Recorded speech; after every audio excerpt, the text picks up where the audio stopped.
L'histoire ne fait jamais marche arrière. L'Union européenne sortie de l'acte unique européen est une impasse politique qui ne peut plus produire que des épreuves. Une convention instaurant l'Union fédérale des peuples européens est la seule condition pour que l'Europe sociale et politique puisse s'instaurer. Depuis une vingtaine d'années, une grande partie de l'électorat français est devenue très sceptique sur le bien-fondé de l'Union européenne. Le Parlement n'a pas pouvoir d'initiative, même si la désignation de ce président doit être désormais conforme à la majorité parlementaire, la légitimité de l'exécutif européen installé par le traité de Lisbonne de 2007 est bien plus technocratique que démocratique. Les éditorialistes réactionnaires et souverainistes ne cessent d'appeler à la sortie de l'euro et de l'Union européenne. Les mouvements progressistes sont exaspérés par les simulacres démocratiques du Parlement européen. L'abstention des électeurs est révélatrice de leur désintérêt. Les appels au boycott électoral donnent la mesure de la gravité de la situation. C'est que l'Union européenne est très floue sur les limites de la souveraineté des États qui la composent. Elle est confuse sur le plan politique et incapable d'assurer équitablement la répartition des fruits du travail et de l'activité. On ne voit pas ce que les peuples ont à gagner avec des politiques d'austérité qui ruinent les citoyens. La mise en œuvre systématique des théories monétaristes qui interdisent au Parlement de pratiquer des impasses budgétaires pour assurer des équipements structurels et des politiques de relance a endetté les États auprès de prédateurs financiers qui semblent tenir les commandes. Les choix européens se sont orientés vers des théories de la formation du revenu qui sont fausses sur le plan de l'intérêt général, parce qu'elles ne satisfont que des intérêts particuliers. Ces deux registres sont en contradiction, et il ne faut pas être grand clerc pour prévoir un épisode violent inévitable. L'Europe des marchands, des rentiers et des accumulateurs de profits renvoie aux conduites de l'oligarchie romaine des 2 derniers siècles de la République, qui ne voulait ni d'un roi ni du peuple, de manière à conserver le pouvoir sous des formes qui lui convenaient et qu'elle avait nommées res publica. Les partis politiques dominants dans l'Union européenne semblent très inspirés par les citoyens romains organisés, mais assujettis aux puissants patriciens et plébéiens parvenus. Ils leur servaient tout à la fois de mercenaires et de caution pour maintenir le peuple de Rome et tous les citoyens romains sous la tutelle de l'argent accumulé. Et ce régime très largement plutocrate n'avait que bien peu de choses à voir avec la démocratie. L'Europe doit être repensée dans ses fondements institutionnels. Sinon, à l'image de la République romaine, elle ne fera qu'affaiblir sa capacité, parce que ces peuples affamés ne la suivront plus. Nous, citoyens européens, nous redeviendrons alors la proie du crime organisé ou des meutes fascistes qui n'auront de cesse de profiter de toutes les carences institutionnelles pour détruire nos opportunités d'instaurer une véritable coopération planétaire des peuples. L'Union européenne est nécessaire et cette attente n'est pas récente. Voici quelques extraits du discours que prononça Victor Hugo en ouvrant le congrès des Amis de la Paix universelle le 22 août 1849 à Paris. Un jour viendra, disait-il, où la guerre paraîtra aussi absurde et sera aussi impossible entre Paris et Londres, entre Saint-Pétersbourg et Berlin, entre Vienne et Turin, qu'elle serait impossible et qu'elle paraîtrait absurde aujourd'hui entre Rouen et Amiens, entre Boston et Philadelphie. Un jour viendra où vous, France, vous, Russie, vous, Italie, vous, Angleterre, vous, Allemagne, vous toutes, nations du continent, sans perdre vos qualités distinctes et votre glorieuse individualité, vous vous fondrez étroitement dans une unité supérieure et vous constituerez la fraternité européenne, absolument comme la Normandie, la Bretagne, la Bourgogne, la Lorraine, l'Alsace, toutes nos provinces se sont fondues dans la France. Un jour viendra où il n'y aura plus d'autre champ de bataille que les marchés s'ouvrant au commerce et les esprits s'ouvrant aux idées. Et il continuait. Un jour viendra où les boulets et les bombes seront remplacés par les votes, par le suffrage universel des peuples, par le vénérable arbitrage d'un grand Sénat souverain qui sera à l'Europe ce que le Parlement est à l'Angleterre, ce que la Diète est à l'Allemagne, ce que l'Assemblée législative est à la France. Pour les partisans d'une Europe des peuples, tout est dit. Et de manière très prémonitoire, il continuait « Un jour viendra où l'on verra ces deux groupes immenses, les États-Unis d'Amérique, les États-Unis d'Europe, placés en face l'un de l'autre, se tendant la main par-dessus les mers, échangeant leurs produits, leur commerce, leur industrie, leurs arts, leur génie, défrichant le globe, colonisant les déserts, améliorant la création sous le regard du Créateur, et combinant ensemble pour en tirer le bien-être de tous, ces deux forces infinies, la fraternité des hommes et la puissance de Dieu. Pour les chrétiens démocrates qui sont aux commandes de l'Union depuis le début et qui négocient actuellement, dans le secret cher aux hommes d'affaires, un projet de grand marché transatlantique, tout est dit aussi. Le 17 mars 1948, la Grande-Bretagne, la France et le tout nouveau Benelux signent le traité de Bruxelles et fondent pour 50 ans une union occidentale. L'Europe pacifiée est annoncée, mais l'Europe marchande aussi. Les résultats sont aujourd'hui manifestes. Des deux côtés de la Manche et du Rhin, les fortunes privées sont du même ordre que celles de la fin du XIXe siècle, comme vient de le montrer Thomas Piketty. Elles ont cessé de se faire la guerre par peuples interposés. Elles sont devenues florissantes grâce au plus riche marché du monde. Elles disposent du système bancaire le plus sophistiqué au monde.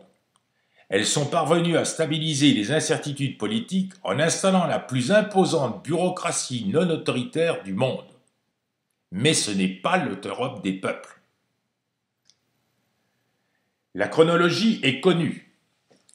Tout commence le 9 mai 1950 avec la déclaration de Robert Schuman qu'on cite ici un peu en désordre.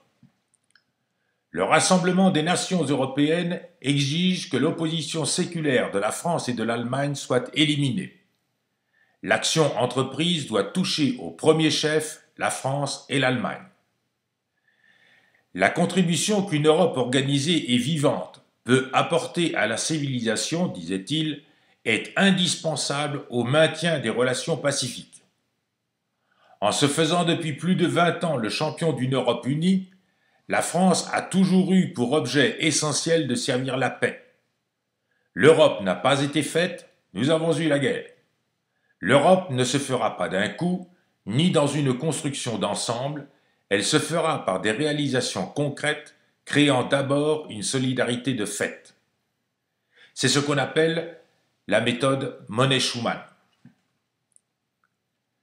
Le 18 avril 1951, on signe le traité portant création de la CECA. Ratifié par la France, l'Allemagne, l'Italie, la Belgique, les Pays-Bas et le Luxembourg, avec pour objectif de contribuer, grâce au marché commun du charbon et de l'acier, à l'expansion économique, au développement de l'emploi et à l'amélioration du niveau de vie. Le 25 mars 1957, on signe le traité de Rome, de son nom exact, traité instituant la Communauté économique européenne, dans le but d'établir les fondements d'une union sans cesse plus étroite entre les peuples européens. Le traité est entré en vigueur le 1er janvier 1958, mais aux yeux des peuples, il n'a rien produit d'autre que le marché commun européen, la politique agricole commune mise en œuvre en 1962 et une énorme machine à fabriquer des règlements. C'est que le traité a écrasé toutes les références fédéralistes des pères fondateurs de l'Europe. On considère qu'il y a 11 pères fondateurs de l'Europe. Donc voici la liste. À l'image de Jean Monnet et Robert Schuman, certains d'entre eux font l'objet d'une véritable vénération qu'on est en droit de ne pas vouloir partager. Ils sont cependant les rédacteurs des textes fondateurs de l'Union, et c'est en cette qualité qu'ils trouvent une place méritée dans la liste. 8 d'entre eux sont nettement favorables à un fédéralisme européen. Altiero Spinelli, Konrad Adenauer, Alcide de Gasperi, Robert Schuman, Jean Monnet et Sico Mansholt. Et puis, avec des nuances, Walter Hallstein, qui va renoncer à l'intégration européenne après l'échec de la Communauté européenne de défense en 1954, et Winston Churchill, qui lui est favorable à la création d'une fédération des États européens, mais continentaux. Et ceux qui ont ratifié le traité ont fait de l'Union européenne un dispositif à vocation strictement économique, en forme de rempart contre le risque démocratique et par voie de conséquence l'humanisme socialiste des Lumières, et donc une enveloppe vide pour les peuples et les citoyens. Mais une machine formidable à fabriquer de l'argent. 10 millions de millionnaires et 366 milliardaires aux dernières nouvelles. 58 milliardaires en Allemagne, 37 en Grande-Bretagne, 24 en France, 23 en Italie, 20 en Espagne et 162 dans le reste de l'Union européenne. À titre de comparaison, les mêmes sources dénombrent 442 milliardaires et 11 millions de millionnaires aux États-Unis d'Amérique. L'Europe des traités de Rome, de Maastricht et de Lisbonne est un grand champ d'application des stratégies néolibérales pour fabriquer de l'argent. Ce sont des tactiques capitalistes destinées à accroître le profit individuel des détenteurs de capitaux, avec 4 conditions de réussite. 1. La réduction de la dépense publique. 2. L'abaissement du coût du travail. 3. La réduction des salaires en supprimant le salaire indirect. 4. Et surtout, la lutte contre l'inflation. C'est ce que Michel Devolui vient d'appeler récemment ordolibéralisme.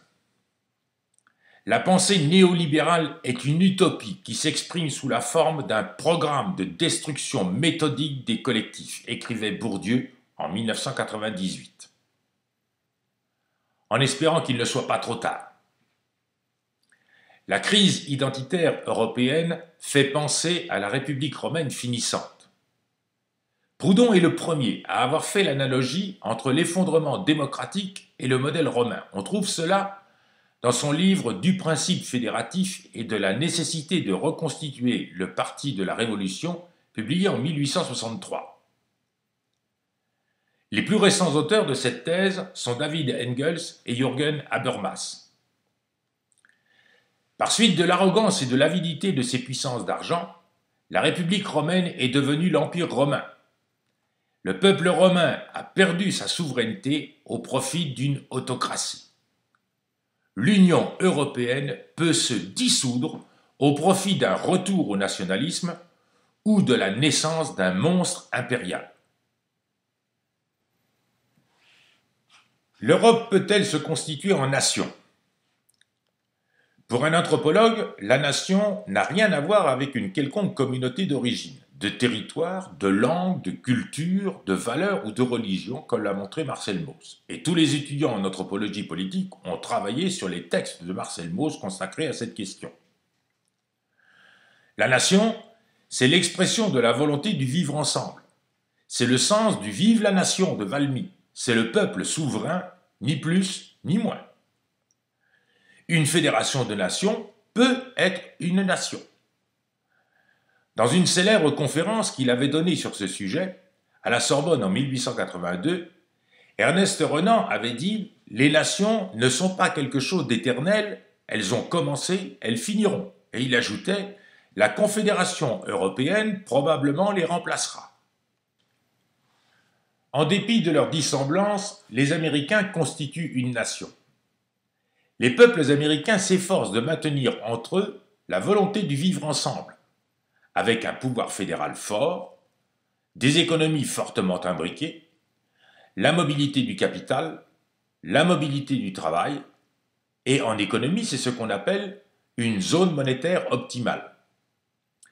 L'Europe a refusé les options d'une zone monétaire optimale, en recommandant la concurrence de chaque pays membre sur les marchés extérieurs, en soumettant la mobilité du travail au différentiel de conditions et de droits du travail, en ne prévoyant pas de ressources centrales autres qu'une cotisation de chaque État, en refusant une administration centrale des services publics, en inventant une banque centrale européenne qui ne sert aucun intérêt général, tandis que c'est la vocation de la Banque fédérale américaine, la Fed, en ne prévoyant aucun équilibrage solidaire automatique entre les pays membres.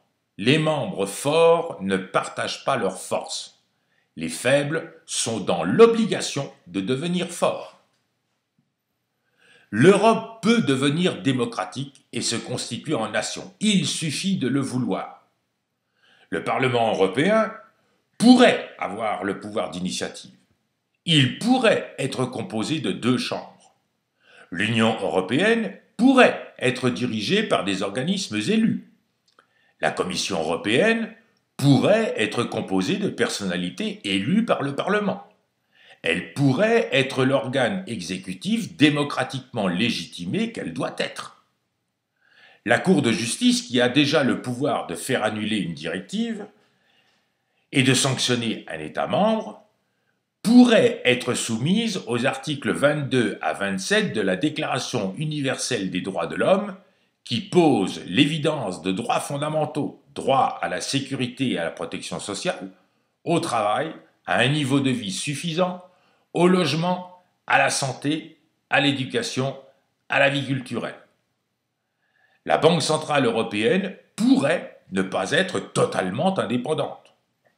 Et les décisions européennes pourraient être l'exécution d'un mandat et non réclamer le consentement des peuples. Les nationalismes et les souverainismes contrarient l'émergence d'une identité européenne. Les parlements européens rechignent à constituer une fédération entre les États membres. Ils ont préféré l'intergouvernementalité à la fédération. L'Europe ne se donne pas les moyens d'être homogène. La France et la Grande-Bretagne sont des puissances nucléaires et n'ont pas l'intention de transférer leur pouvoir de décision à leurs partenaires dans l'Union. Les intérêts dominants qui profitent de l'organisation européenne encouragent une concurrence économique brutale. Les dogmes économiques libéraux pèsent sur la confiance des peuples. Les systèmes fiscaux convergent vers l'austérité et la déflation. Les systèmes de protection sociale subissent des pressions régressives. La complexité des mécanismes européens entretient des attitudes politiques extrêmement confuses. Et finalement, les peuples européens sont soumis aux stratégies de leurs peuples centraux. 24 pays sont situés en périphérie des 4 pays membres les plus influents, l'Allemagne, la France, la Grande-Bretagne et le Luxembourg. L'identité européenne est difficile à se représenter. L'Union européenne n'a pas d'armée. Le 30 août 1954, le Parlement français a rejeté la ratification du traité portant sur la Communauté européenne de défense. Le passé militaire de l'Allemagne a pesé lourd.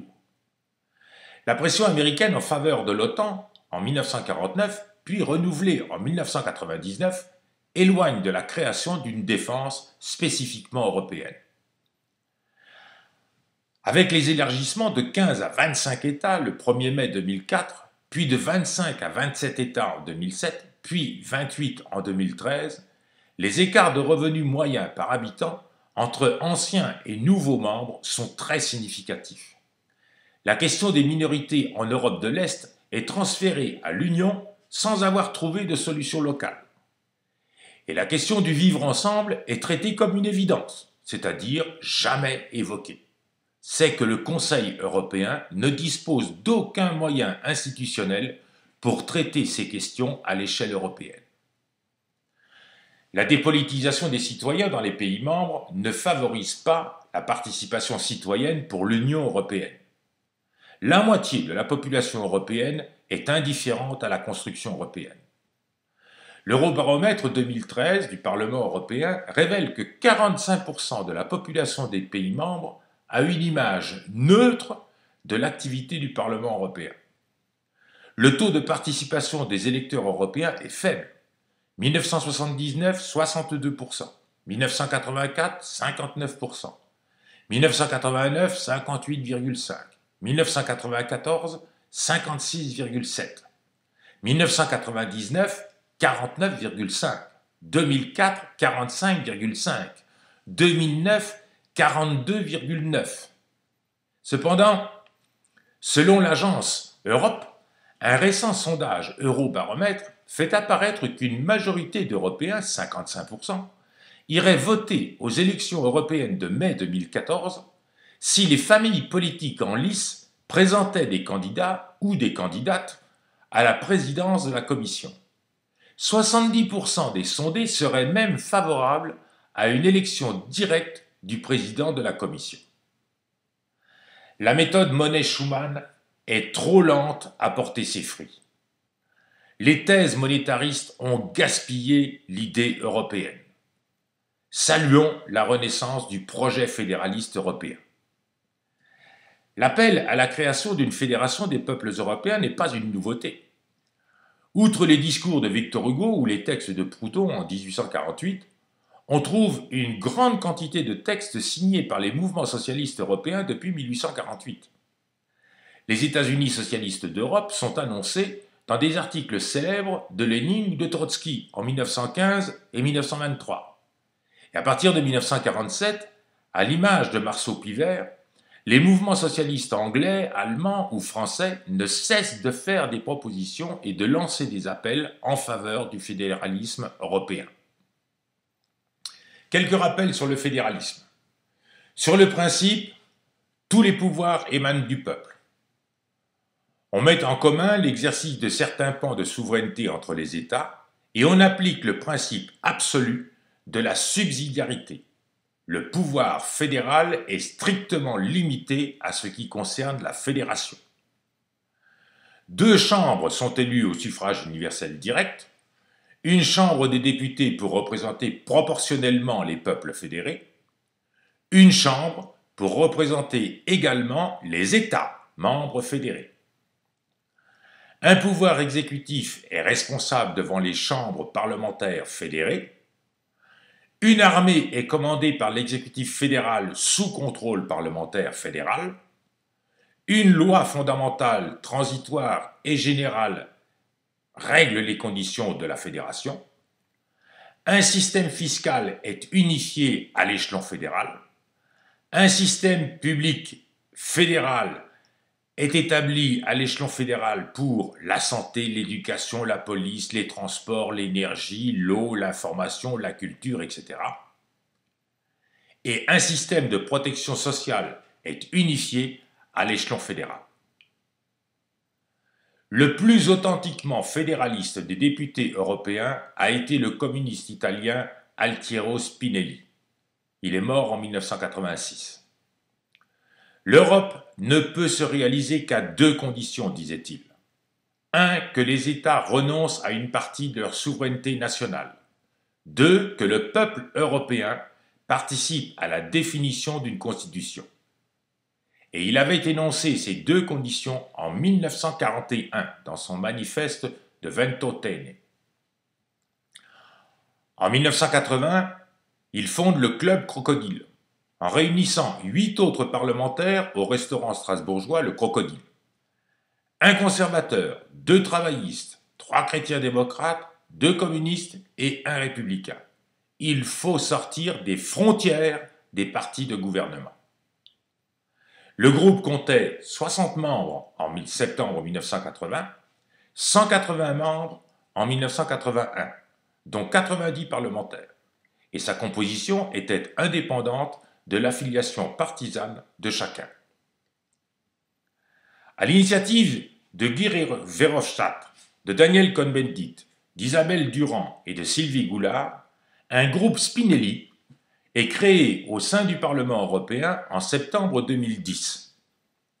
Il reprend les termes et l'esprit du manifeste de Altiero Spinelli pour sortir du cadre des partis de gouvernement de chacun des États membres, insuffler une dynamique fédéraliste dans le processus décisionnel de l'Union européenne, Appeler les députés européens à développer un réseau regroupant celles et ceux capables de placer l'intérêt européen au-dessus des intérêts nationaux.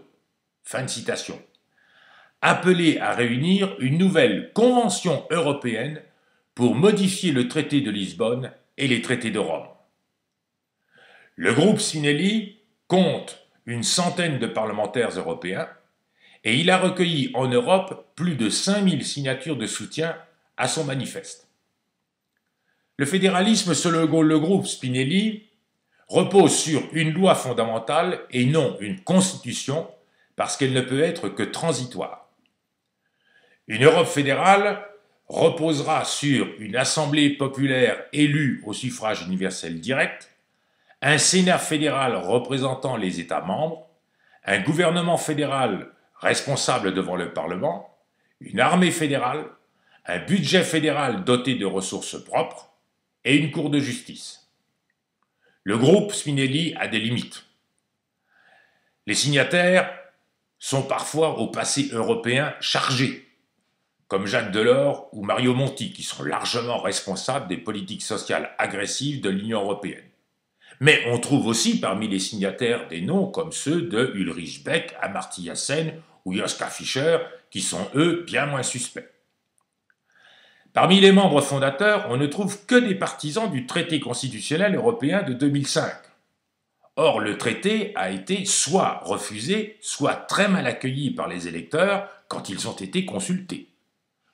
On peut peut-être espérer que les fondateurs de ce groupe aient modifié la conception du fédéralisme européen qu'ils avaient en 2005 en cherchant à nous imposer une constitution européenne absolument inacceptable parce que fixant définitivement toutes les incongruités institutionnelles de l'Union européenne. Le groupe Spinelli a ouvert la voie. Les citoyens sont concernés, les députés européens doivent agir. L'idée d'une Europe supranationale ou fédérée peut encore sembler incongrue à ceux qui croient au caractère indépassable des souverainetés nationales. Mais l'histoire démontre que les idées les plus tenaces évoluent. Heureusement, dit Michel Devoluy dans son petit texte publié en janvier 2014, Comprendre le débat européen, petit guide à l'usage des citoyens qui ne croient plus à l'Europe. La fédération est-elle une utopie ? Les États-Unis d'Amérique constituent une fédération de 50 États fondée à partir de 1776. La Confédération suisse est une fédération de 26 cantons fondée en 1848. L'Inde est une fédération de 28 États depuis 1947. La République fédérale d'Allemagne est une fédération de 16 États depuis le 3 août 1990 sur une loi fondamentale adoptée le 8 mai 1949.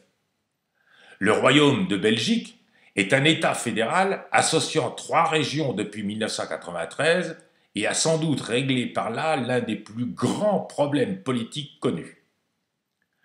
Le Canada est une fédération de 10 États et 3 provinces formées à partir de 1867. L'Australie, l'Autriche, le Mexique, le Brésil, le Venezuela, l'Argentine, la Malaisie, le Pakistan, le Nigeria, l'Afrique du Sud sont tous des États fédéraux. En résumé, ce n'est pas l'Europe en tant que projet de société qui est en cause, mais le choix idéologique qui préside aux institutions européennes. Une fédération des peuples ne contredit en rien les luttes pour un monde meilleur, débarrassé de la dictature financière. Et puisque ce n'est pas parce que ça n'existe pas qu'il ne faut pas chercher à l'inventer, voici la très pertinente proposition de pétition de Michel Devoluy. Nous, citoyens européens, demandons au Parlement européen de se saisir de la question de l'Europe politique, afin de proposer une constitution pour une Europe fédérée dans le cadre de sa mandature 2014-2019. Les députés veilleront à ouvrir les débats avec la société civile. Le texte final devra être soumis à référendum dans chacun des États de la zone euro. Et il faudrait préciser, le texte final devra être soumis à référendum le même jour dans chacun des États de la zone euro. En conclusion, si nous le voulons, nous pouvons changer de nom. L'Union européenne peut devenir l'Union fédérale des peuples de l'Europe. L'auteur de cet exposé peut le développer et le présenter en public. Et je vous remercie.